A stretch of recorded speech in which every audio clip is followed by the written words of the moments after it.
RayNeo Air 3S Pro and Rokid Max 2 look similar on the outside, but the second the screens turn on, they feel like they're built for two completely different kinds of people.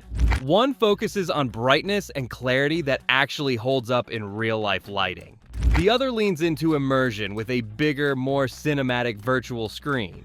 And because people mix these up all the time, you really need to see how differently they actually work day to day. And if you're interested in either of these display glasses, I'll leave links to them in the description below.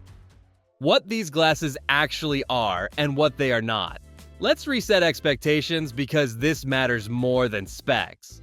RayNeo Air 3S Pro and Rokid Max 2 are not AR headsets. They don't scan your room, they don't place holograms in space, and they don't run apps on their own. There's no spatial mapping, no standalone computing, none of that. These are plug-in display glasses. Basically, they act like an external monitor that floats in front of your eyes. You connect them using USB-C with DisplayPort support, and whatever device you plug in does all the work. Phone, laptop, handheld, or console. The glasses just show the image. And both of these use micro OLED displays, which is why blacks look deep, text stays crisp, and pixels don't scream at you. Both depend entirely on the connected device. No connection means no screen. But the way, each brand is completely different. RayNeo builds around visibility. This thing is tuned to stay readable in bright rooms, near windows, and during daytime use. That's why brightness is a core focus here. And Rokid builds around immersion. The Max 2 is tuned for a larger virtual screen and a wider field of view, even if that means trading off some raw punch.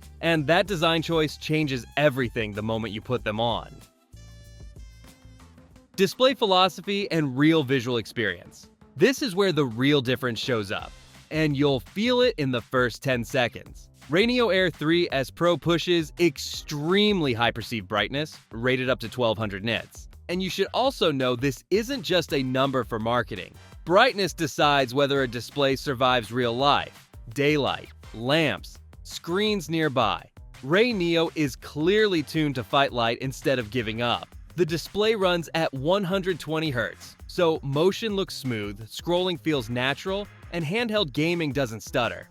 The field of view sits around 46 degrees, which keeps the image tight, controlled, and sharp. This thing feels like a personal monitor locked into your vision. Text is easy to read. UI elements stay clean, and colors pop without washing out. That's why RayNeo works so well for productivity, browsing, handheld gaming, and mixed daily use. It feels precise and resilient. Rokid Max 2 goes in a different direction. The refresh rate is also 120 Hz, so motion stays smooth. But the field of view stretches wider, around 50 degrees, and that extra width changes everything. The virtual screen feels larger, more enveloping, more like a private theater sitting in your vision. Movies feel more cinematic.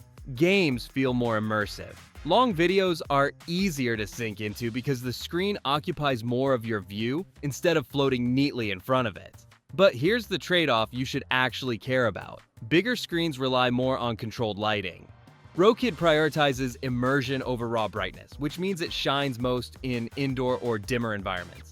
RayNeo stays readable almost everywhere. So it really comes down to this. RayNeo gives you a clearer, brighter, more resilient image. Rokid gives you a bigger, wider, more immersive screen, and your eyes will pick a favorite instantly.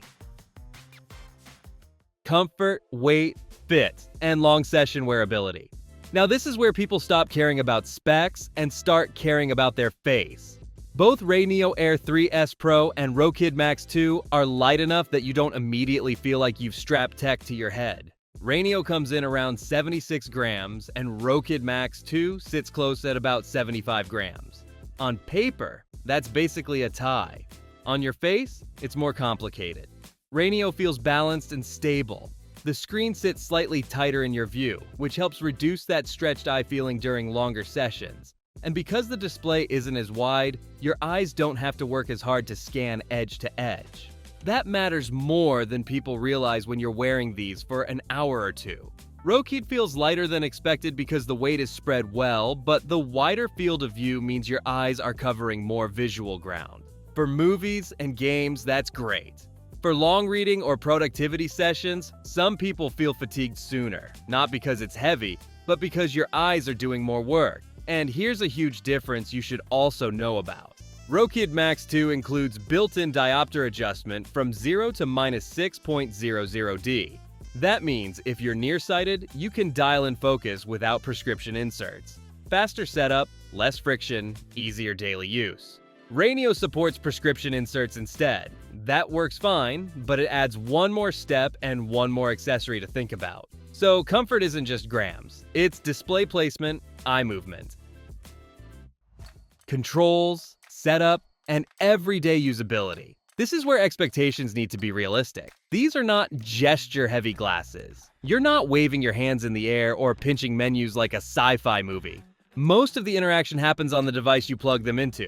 Setup is simple on both. Plug in the cable, screen turns on, done. If your device supports USB-C DisplayPort, you're good. Consoles and some devices need adapters, but that's normal for this category. RayNeo keeps things very straightforward. Inline controls on the cable let you adjust brightness and volume without digging through menus. And because the display feels more like a monitor, you tend to set it once and forget it. Rokid also uses inline controls, but because the screen feels more cinematic, users tend to tweak brightness more depending on what they're watching. It's not a downside, just a different rhythm. And that's really the theme here. RayNeo feels more monitor-like. You plug it in to get work done, browse, or game casually. Rokid feels more theater-like. You plug it in when you're ready to sit back and sink into something. Neither is complicated, neither gets in your way, they just encourage slightly different habits. Audio experience and immersion. Let's set expectations properly here. Both RayNeo Air 3S Pro and Rokid Max 2 use open-ear speakers built into the frames. That means no earbuds, no ear pressure, and full awareness of what's happening around you. Convenience-wise, that's great, but you should also know the limits.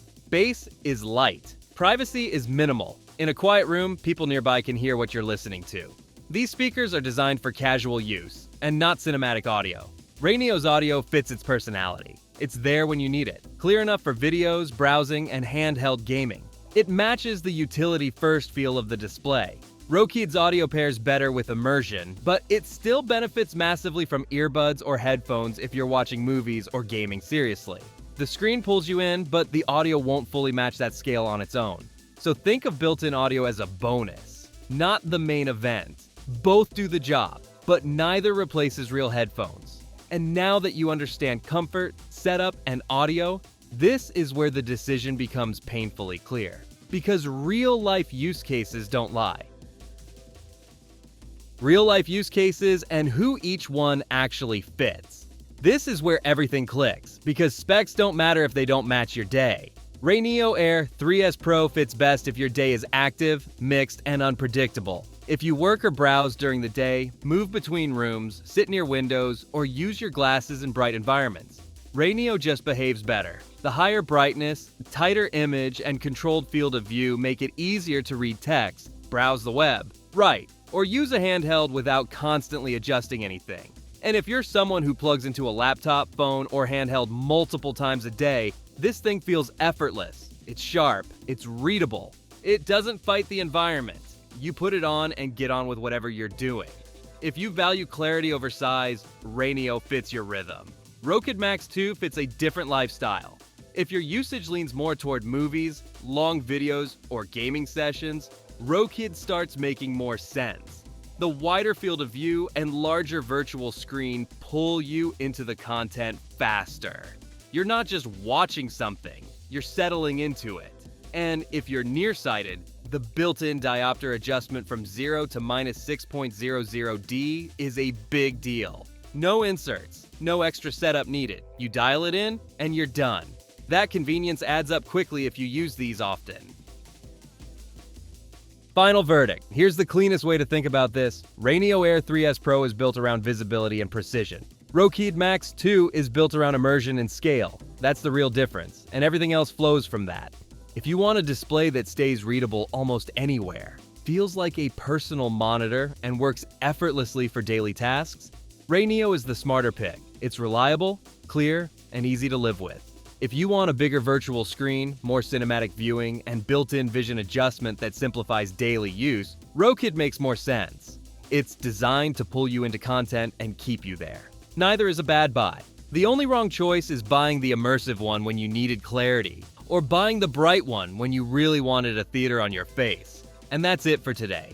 I hope this helped you get a clear picture of whether the RayNeo Air 3S Pro or the Rokid Max 2 actually fits your life better. If you want to check out either of the glasses I mentioned, I'll leave links in the description for you. And if this breakdown helped even a little, hit that subscribe button and turn on notifications so you don't miss what's coming next. And if you like this video, YouTube thinks you'll probably enjoy the one that's on screen.